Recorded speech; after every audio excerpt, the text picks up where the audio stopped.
او د حضرت ابوبکر صدیق رضی الله عنه کامل درجه ایمان اور یقین ته ګوره.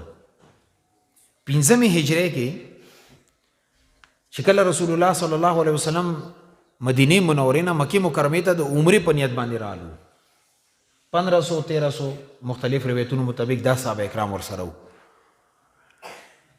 دلته کله چې مکه مکرمه کې مشرکینو ته پته ولګېده چې پیغمبر صلی الله علیه وسلم سره د صحابه کرامو عمرې ته روان دي، عبادت ته دي، خو ټول عمر موږ سره جنګونه کړي. ولې دینه مخکې غزوه بدر، غزوه احد، غزوه خندق دا جنګونه شوي وو. دا د صلح حدیبیه مو کوه. هغوی دا کلکه فیصله وکړه خپله کې یو میټینګ یو راجمع شو، یو میټینګ یې وکړو چې مسلمانان به هیڅ صورت کې دلته عمره موږ نه نشي کولی، او که دوی موږ نه عمره کړي د موږ دپاره ډېره د بېغیرتوب خبره ده.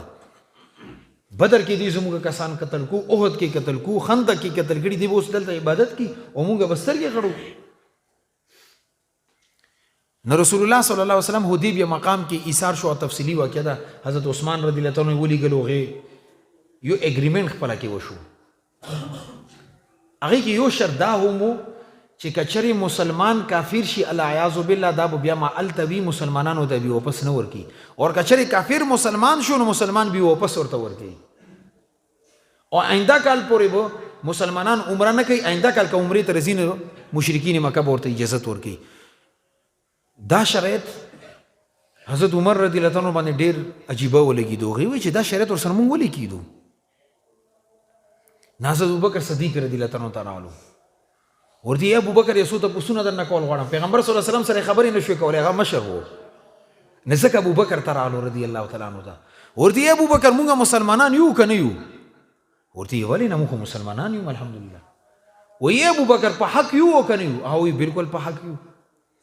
وایي دا د الله پیغمبر دی او که نه دی؟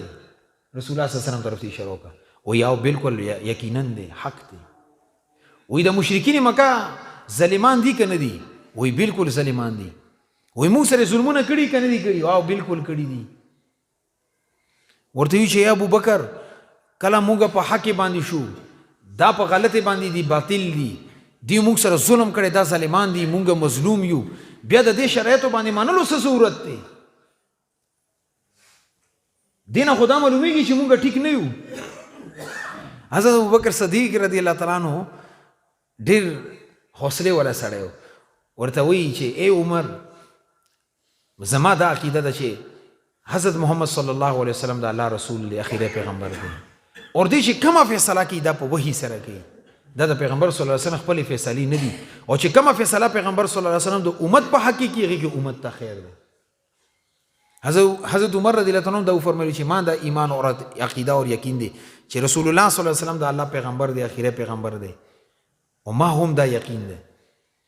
نو مورخینو دا لیکلي چې د حضرت ابوبکر صدیق رضی الله عنه دی وخت دا خبرې کول. حضرت عمر رضی الله عنه فرمایي چې د ابوبکر صدیق رضی الله عنه خبر نه پس زما د زړه ته اطمینان ملو شو، د خبرې ما سمجھ کې راغلی. اور حضرت ابوبکر صدیق رضی الله عنه دا مزاج چې پیغمبر صلی الله علیه وسلم به کم کار کولو، نو که نورو صحابه کرامو چاو مخالفت وکړي، حضرت ابوبکر صدیق رضی الله عنه ویلي چې نه، پیغمبر صحیح دی، ټیک دی، دې چې کومه رایه او مشوره ده ټیک ده. ځکه غزوه بدر کې چې کم مشرکین گیر کړي او یا کسان گرفتار کړي، هغې په باره کې رسول الله صلی الله علیه وسلم زړه کې دا و چې مونږ پیسې واخلو، آینده جنګ دپاره ځان تیر کړو، دا آزاد کړو. همدغه رایه د حضرت ابوبکر صدیق رضی الله تعالی عنه هم وه. مزاج شناس و پیغمبر صلی الله علیه وسلم په مزاج پوهېدو چې دې وخت کې دې مزاج څه دی.